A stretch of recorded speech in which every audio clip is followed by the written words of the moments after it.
previously seen. We started the day off in Oceania as well as Asia. We've already crowned our players that are going to be going to the Fortnite.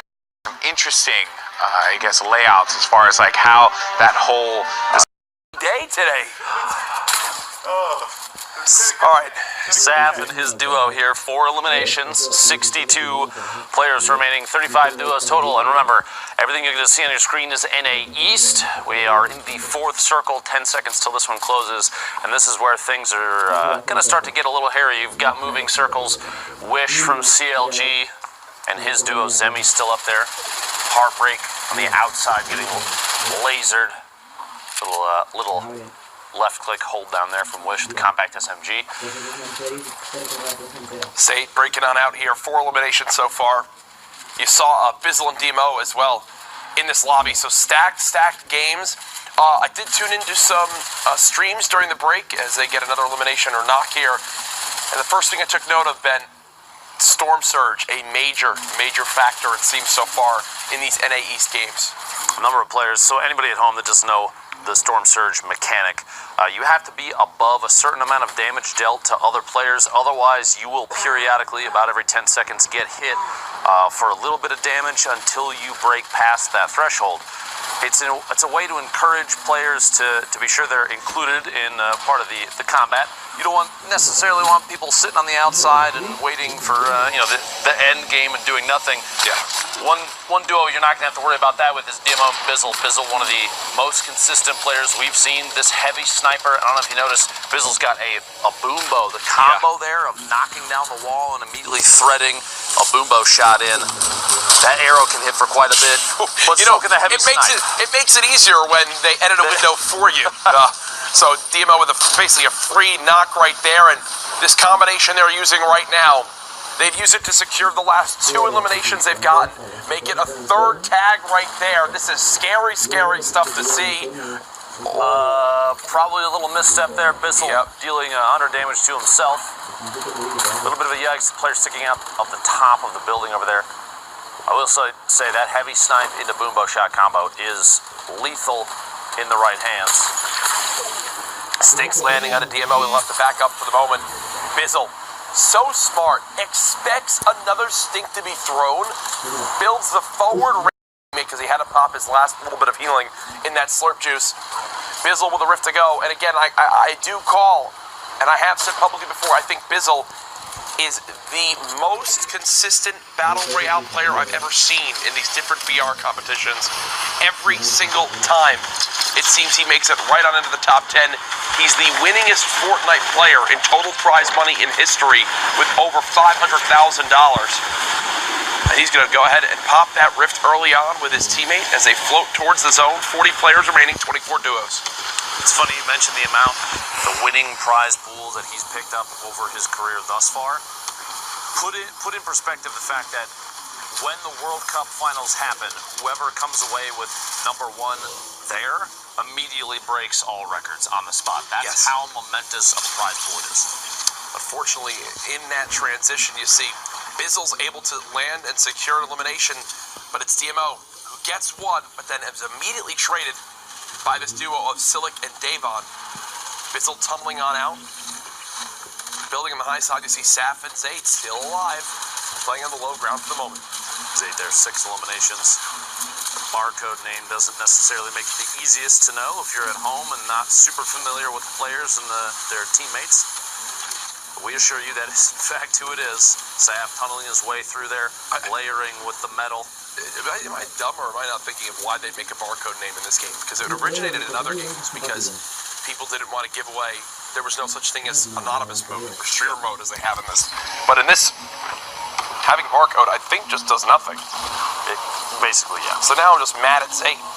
That's pretty much what it is. There will be a tweet from Courage later at Zate, which is probably just an angry face. That's it. The 120 from above catches the rotation. Saf secures the elim. 6 total for this duo at this point. 19 duos remaining. 26 players total. And 3 seconds until this circle closes. We're coming up on circle 8. The pressure is going to be extremely high right now. Boom bow shots from underneath as Zate's attempting to knock any of the branches above that he can.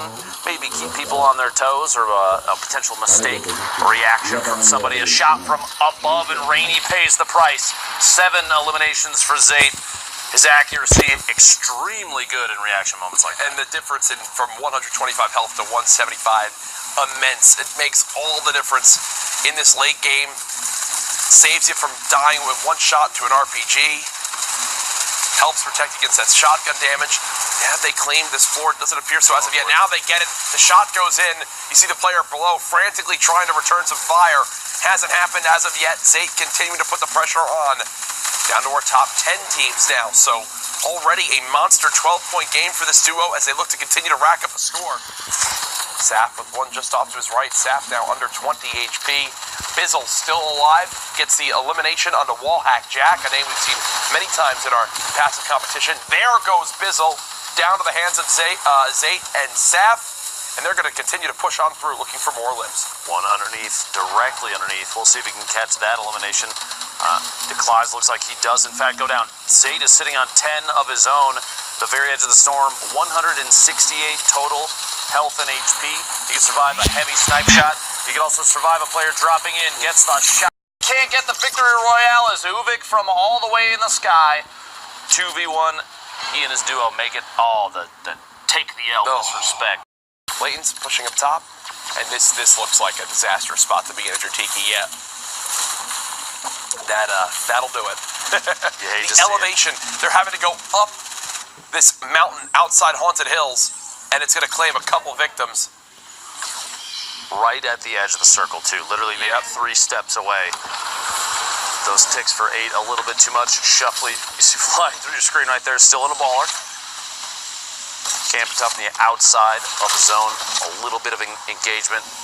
Other teams applying pressure, but they're in a pretty good spot here. They're essentially the cross-section, the intersection between what is currently the safe zone and where it's going to end up. You see in the Haunted Hills section of the map, the bottom right corner there. 13 seconds until the circle starts to move. A handful of teams still on the north side of the next safe zone, outside of where they will have to finish, which means the rotation is coming relatively soon. Expect third parties from the hill that is in play, a large portion of it. You do have a duo on the far north side. Getting sprayed from so many different angles. You saw that player kind of in a panic build, gets caught underneath their own ramp, and whoa, you gotta be careful about all your surroundings. Tough gets hit by a pump shot there. Thankfully, the player does have to back up because there's help. There's Ghost Ghoul. Spam building on up. Chong and Ops all the way up top. A supply crate in their hands. Squanch and Ranch above them. Aroa and Penn hanging out all the way up top. Duo we saw a lot yesterday. A top-down view. It does not surprise me to see them yet again in this position. Compact SMG, legendary. 3 AR. Ultimate high ground, 2 sinks, 3 minis. A very good kit, but no mobility, Jack, which means they've got to probably move relatively quickly. Well, here's the good thing for them. They're already above the height of this mountain. Everyone else is going to need to build up top towards it. This is almost going to be one of those zones where, yes, they're going to have many people rifting and launch padding, but they're going to almost want to time this perfectly. One player build out, one player try to spray. Once the other player's built and is safe, they can then turn, spray on down, swap positions, kind of rotate together. That stink just did a ton of damage to those 2 players down low. And that's actually a knock onto Chung, brilliantly done. Here comes the build out. You already hear the rifts beginning, but again, because they have this height, they want to look down and try to farm as many players as possible. N-Pen taking shots towards the top side, Aroa taking shots toward the bottom side, as everyone's trying to sneak on through. 3 more duos need to go down before points start racking up for whoever's remaining. We're almost at 15 duos remaining. Everyone's on rotation. A handful of players had launch padded. You had a duo that rifted and were flying in from all the way up top. Ops and Chung. Ops popping a rift, getting out ahead of this thing. 132 builds. He's great on materials, but no shield, very little healing. He's got 1 bandage to his name, and that's it. And he's landing directly on top of other duos in this. He's in the safe zone. Yep. He's fine where he is in terms of positioning, but look at the number of players silhouettes through with 1 bandage. It surprises me that this has not been challenged yet, and he starts. The lasering happens. Watch for players on rotation. Gets a knock on the outside of the storm out there. Doesn't have to finish because he knows that player is not que lo dobles y lo guardes bien en el armario. multiple güey. E11 Ya players veremos still si in mañana no zone. te tengo que Top tocar la cara y no here, te tienes they're que on quedar the aquí side descansando. of the hill, and that is going to get forced to move here in a second, Yeah, but not before they dish out some damage with the rockets, Jack. 11 RPG rounds still in there. That rocket ammo is going to be huge as we push into the late game. Yeah, Camp needs some limbs at this. Not only for the points, but man, it would be good to get some shield, and just like that, Vertnex caught slipping. But as I say that, almost the same thing happens to Camp for a player up top. Does gain 50 of that HP back, so no longer under 50 health. Back up towards 100, 2 more players, 1 level above. Do they try to edit him down? It doesn't appear so. A quick swap and elimination onto Jacob, 14 health, but again, another 50 HP about to be earned from that knock. You'll see his health bar jump up here momentarily. Teammate and Tough still alive. And oh, again! A player gets dropped down, but that was Tough with the quick... Oh no, the quick reaction time from Ghoul. Can Camp try to get revenge for his teammate who just fell there? Enpen all the way up top. Is Arroyo still up there? Yes. That duo Yes, still they are. top down. The entire rest of the field feels like it's stacked up very tightly at the bottom. You have, I would say, 12 of the remaining 70 players all the way down. Yep. At the bottom, Janet goes down. Moboy and Jacob. Jacob's already out with 5 eliminations here. Picks up his 6th elimination. Gets immediately yoinked by COD Genesis. Hey, they got top 10. They got those extra placement points. Another limb. All things considered, you got to be happy with that. Ghoul and Edgy raining down fire from above with that assault rifle. COD Genesis now gone. Dotsy near 1 shot. Daxor very weak as well. See, 0 limbs. 1 more placement will at least earn them more points. There's 1 knock. Okay, there's their first point of the game. Well, first limb point of the game. Nice job rotating through the outside, not panicking. But now 11 HP Lupo. This looks just so bad. Luckily, Graska has 3 med kits at this point. We'll see if he can use one to pick his teammates' HP all the way back up, but not yet. They saved Daxor. They saved Daxor right there. There was a player down low with a heavy sniper that tried to break on in, not able to secure that elimination. Enpen and Arroyo beginning to drop on down. You got Ghoul and Edgy still alive. Chakish, 1 level below. He's actually going to drop down to the E11 players. We've seen E11 with representation, obviously in Europe and now as well as North America. 1 player for E11 already qualified again today. That was Stompy. 7 players left, 4 duos total, which means there's only 1 solo in here, Jack. 1 player on his own. I believe it's, Chakish. Right smack dab in the middle, a sandwich between the 3 other full teams still up here. Not everybody's full on HP or shield, but it doesn't matter because every single shot counts. Graska and Daxor are in a 2v1 down at the bottom. Daxor ticking there. It's a 1v1 at the bottom of the map. Meanwhile, up top, absolute chaos. Aroa all by himself, a 1v1 against Ghoul. We have multiple 1v1s. Aroa dropping all the way to the bottom, looking to pick off anybody that is stuck down below by themselves. Aroa and Graska stuck in a 1v1. Ghoul has the top down. Edgy ticks out. All he has to do is wait, and Graska's going to tick to the storm. And there it is. That was a storm tick victory. We haven't seen that in so long. But it's Ghoul who comes out on top, winning that high ground advantage. I believe he either got... Oh, what happened was he was taking the tick storm because he got those knocks. He gets the health on a limb back. Yep. I was wondering if he was popping bandages or something, but no. That makes way more sense. Congratulations there to Ghoul. Solid start as we hop on over to another game. Rise Ronaldo. 3 limbs, the most so far, and another E11 member, Aguilar, on your screen. 54 players left at this point in the zone. Does not surprise me with these high-pressure games. We're at the point now where qualification to go to New York City is a real thing. So you're not going to see nearly as many players, they call it W keying on a keyboard for those that are maybe console players. The W key is what you use to run forward. W keying is essentially I'm going to push into somebody else's box. New York City this week. Europe has 4 spots, and we saw that play out, and this region, NA East, has 3 total. The top 3 duos from this week will go to New York City. It's actually something, because there's so many weeks of the qualifier, it's not like, oh, you know, hey, one weekend we're doing 20 spots from NA East, 25 for me. No, it's literally, since it's dragged out across, it's been incredible to see how much the posts from players is, oh gosh, Slappy falls right into the hands of Masterus. 7th elimination so far for this duo of Masterus and Perfect Tilt. But the point I was bringing up was, I've seen so much support on the posts of the players who have qualified.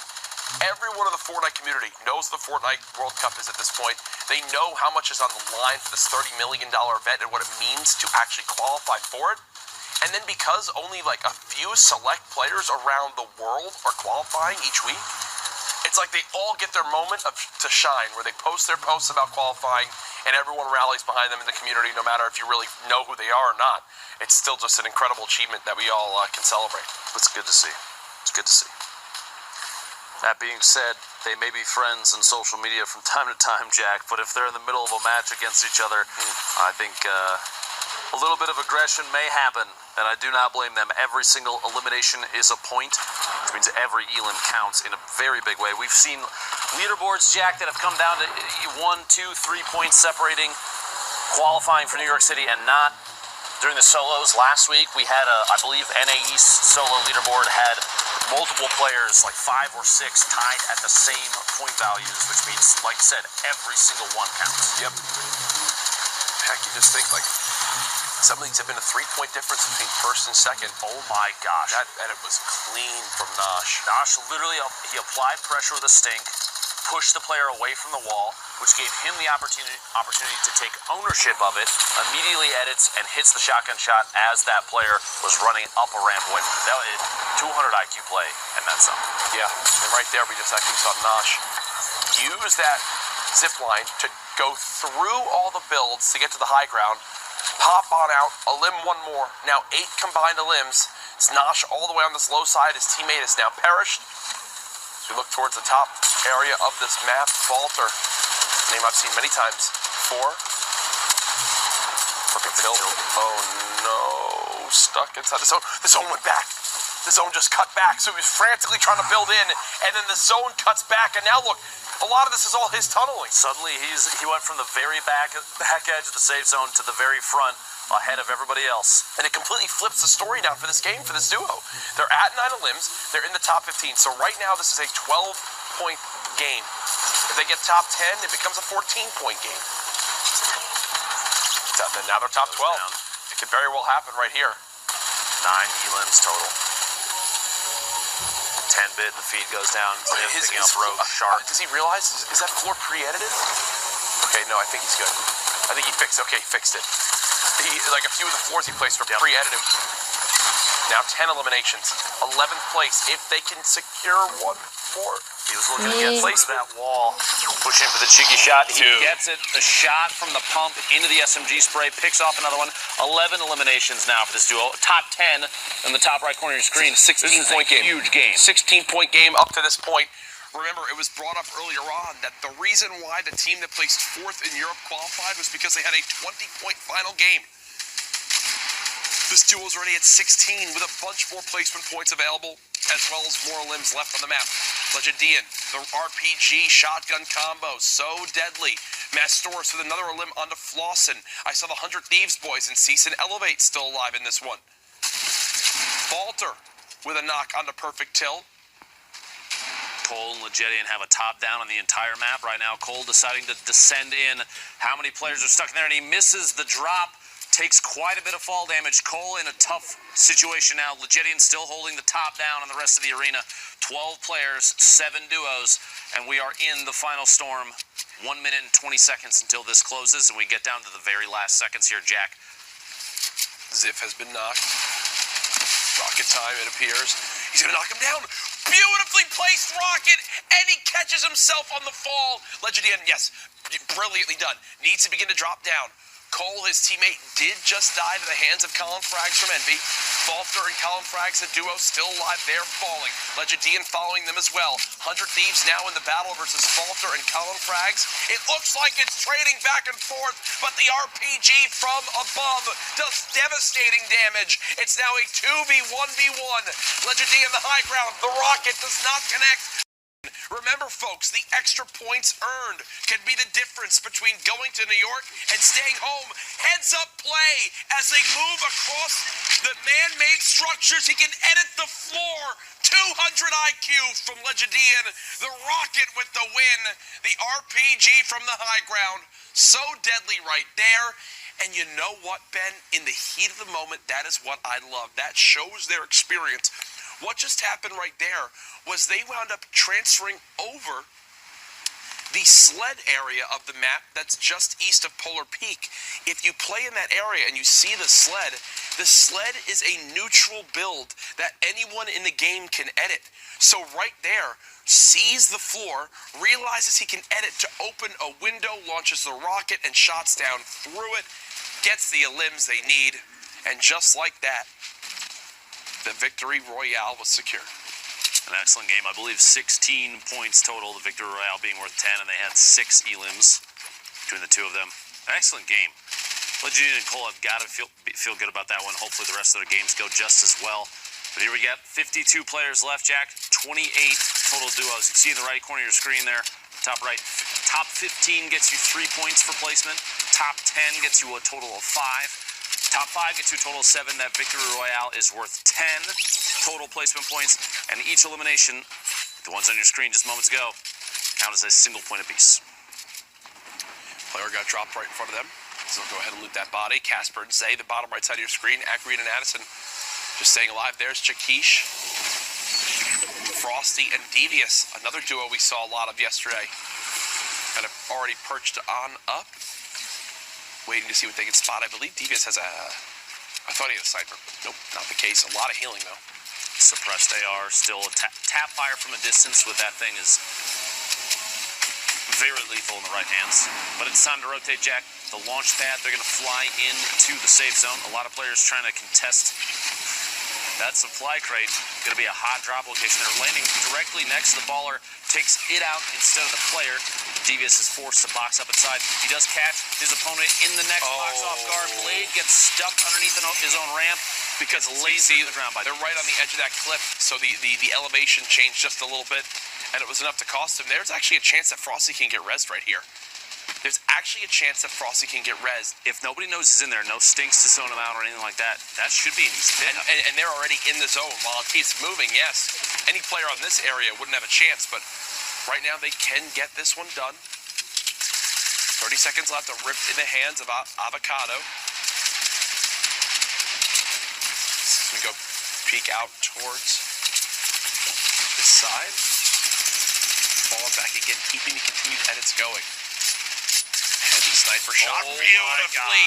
Is that Diggy the controller superstar? It is indeed, as he pays the price. Sneaking that window, and Avocado catches him. Atriox goes down as well. Avocado picks up another elim there. That knock is still ticking up top. We'll see if that shows up in the feed in moments. Avocado and his teammate taking that rift to go. Time to relocate, Jack. And that just makes sense. They're caught in a spot where it's life or death, and they've got no healing left. You might as well just go ahead and do it before it winds up costing you in the end. Devious shots. Ooh. Immediately cuts Pride down from the sky. This is a no-fly zone, my friend. Ramping on into Tilted. This will end right near the clock tower slash UI building. As everyone's frantically going on in. And like we saw earlier, when you get into this kind of area where there's a man-made structure in play, or a map structure in play, you can almost drop down into it, use it as natural cover. But look at this beam from Frosty. Great tracking on the Colazo. Wanting to finish off this elimination, the edit comes on in. There we go. 6 elims for this duo now as they've made it to the 18th position. And again, can't be stressed enough, top 15 earn 3 points for placement. You've got a heavy movement zone. You've got a lot of players that are layered in here in these branches. Yep. A lot of sandwiching that's going to happen. Looks like, by the way, Diggy in the bottom left corner of your screen did get revived after that heavy snipe. That is huge for them to keep the duo going. Frosty and Devious here sitting on 6 elims total. You have no movement, Jack. Do you try and follow another player's builds, or do you build on your own? I think a lot of it comes down to a moment like this for these players. See how they're already contesting high ground? Their hope was to, I think, build out to it and keep it controlled themselves. Unfortunately, it doesn't work out. And in this one, it's why people have started to use that new kind of launch pad strategy, where you place a ramp just above your launch pad. So when you hit the launch pad, you basically hit your head on the ramp, and instead of it shooting you straight up where you're a sitting duck, it like line drives you across. so you're already near the ground, so you can't be beamed out of the sky. So we've seen some different changes. I like this play from Dotsy, kind of blanketing the sky. Expect to see them stop and pop a med kit right here. On the right side of your screen, it looks like they are. Yes, so that was a smart play. Preemptively branch all the way out. Make sure you're far enough where you have the full 10 seconds needed to pop the med kit to heal. I don't know if you noticed that Dotsy had to basically dive bomb out of the sky. They had hit a rift to go just at the edge of the zone, and as they were descending, they had kind of all the time in the world until suddenly both of them started taking quite a bit of damage, and his duo was actually punished. So he decided to dive bomb in, find somewhere safe to land, and pop the heal all by himself. Now the edits here, a 95. Jacob hits a big one there. 4 elims for this duo. Both players still alive. 9 total players with 6 duos. 8 total players with 6